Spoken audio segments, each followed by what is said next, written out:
एक ऐसा देश जहां देखते ही देखते लाखों लोगों ने इस्लाम कबूल कर लिया। जब यह खबर पूरी दुनिया में फैली तो हर कोई हैरान रह गया। लोग एक ही सवाल पूछ रहे थे, आखिर ऐसा क्या हुआ कि इतनी बड़ी तादाद में लोगों के दिल बदल गए? क्या यह कोई दबाव था? क्या यह कोई साजिश थी? या फिर यह सच की वह रोशनी थी जिसने अंधेरों को मिटा दिया? ये कहानी है एक तलाश की, सच की तलाश, जो एक इंसान से शुरू हुई और पूरे देश की तकदीर बदल गई। दिल का सुकून। लोग बाहर से खुश दिखते थे लेकिन अंदर से टूटे हुए थे। रात को हंसते थे लेकिन अकेले होते ही बेचैन हो जाते। उसी देश में एक मशहूर पत्रकार रहता था, अमन वर्मा। अमन सच लिखने के लिए जाना जाता था। वह हर बात को तर्क और सबूत से समझता था, लेकिन उसके मन में हमेशा एक सवाल उठता था, अगर जिंदगी सिर्फ पैसा और सफलता है तो लोग खुश क्यों नहीं हैं? एक खबर जिसने सब बदल दिया। एक सुबह अमन के ऑफिस में हलचल मच गई। अखबार की सबसे बड़ी हेडलाइन थी, हजारों लोग तेजी से इस्लाम अपना रहे हैं। अमन के संपादक ने उसे बुलाया और कहा, अमन, तुम हमारे सबसे बेहतरीन रिपोर्टर हो, जाओ और पता लगाओ कि आखिर लोग इस्लाम की तरफ क्यों बढ़ रहे हैं। अमन को यह सुनकर थोड़ा आश्चर्य हुआ।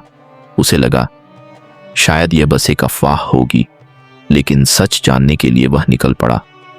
पहली मुलाकात जांच करते करते अमन एक छोटे से इस्लामिक सेंटर पहुंचा। वहां उसने देखा अलग अलग उम्र के लोग बैठे थे। कोई डॉक्टर था, कोई इंजीनियर, कोई छात्र। सबके चेहरों पर एक अजीब सा सुकून था। अमन ने एक युवक से पूछा, तुमने इस्लाम क्यों कबूल किया? युवक मुस्कुराया और बोला, क्योंकि मुझे यहां वह मिला जिसकी तलाश मुझे हमेशा से थी, दिल का सुकून। अमन को यह जवाब थोड़ा अजीब लगा। क्या सिर्फ धर्म बदलने से सुकून मिल सकता है? एक आयत जिसने दिल छू लिया। वहीं एक बुजुर्ग व्यक्ति ने अमन से कहा, बेटा, क्या तुमने कभी कुरान पढ़ी है? अमन ने सिर हिलाकर कहा, नहीं।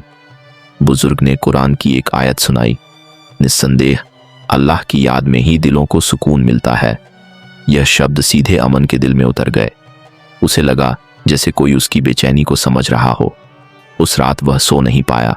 एक घटना जिसने सोच बदल दी। कुछ दिनों बाद अमन एक सड़क से गुजर रहा था कि अचानक उसने एक दुर्घटना देखी।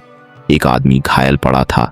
लोग वीडियो बना रहे थे, लेकिन मदद कोई नहीं कर रहा था। तभी पास की मस्जिद से कुछ लोग दौड़ते हुए आए। उन्होंने बिना यह पूछे कि वह कौन है, किस धर्म का है, तुरंत उसे अस्पताल पहुंचाया। अमन हैरान था। उसने पूछा, आप उसे जानते भी नहीं थे, फिर इतनी मदद क्यों? एक व्यक्ति ने जवाब दिया, इस्लाम हमें इंसानियत सिखाता है, हर जान की कीमत है। उस दिन अमन देर तक सोचता रहा। दिल की बेचैनी अब अमन बदलने लगा था। वह कुरान का अनुवाद पढ़ने लगा, इस्लाम के बारे में जानने लगा। उसे समझ आया कि इस्लाम सिर्फ इबादत नहीं सिखाता, यह सच्चाई, बराबरी, दया और इंसाफ का रास्ता दिखाता है। धीरे धीरे उसके दिल की बेचैनी कम होने लगी। फैसला एक रात अमन छत पर खड़ा आसमान को देख रहा था। उसने धीरे से कहा, ऐ अल्लाह, अगर तू सच में है तो मुझे सही रास्ता दिखा। उसके दिल में एक अजीब सा सुकून उतर आया। कुछ ही दिनों बाद अमन उस इस्लामिक सेंटर गया और कांपती आवाज में बोला, मैं गवाही देता हूं कि अल्लाह एक है और मोहम्मद सल्लल्लाहु अलैहि वसल्लम उसके रसूल हैं। उसकी आंखों से आंसू बहने लगे, लेकिन यह खुशी के आंसू थे। बदलाव की लहर। अमन अकेला नहीं था।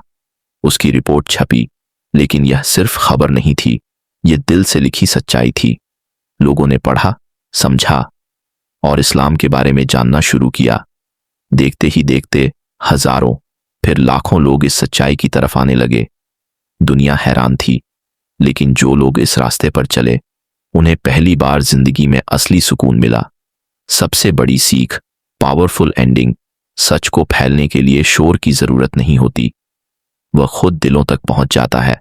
हिदायत सिर्फ अल्लाह के हाथ में है। जब वह किसी को रास्ता दिखाना चाहता है तो पूरी दुनिया भी उसे रोक नहीं सकती। याद रखिए, दौलत दिल को खुश कर सकती है, लेकिन सुकून सिर्फ अल्लाह की याद से मिलता है।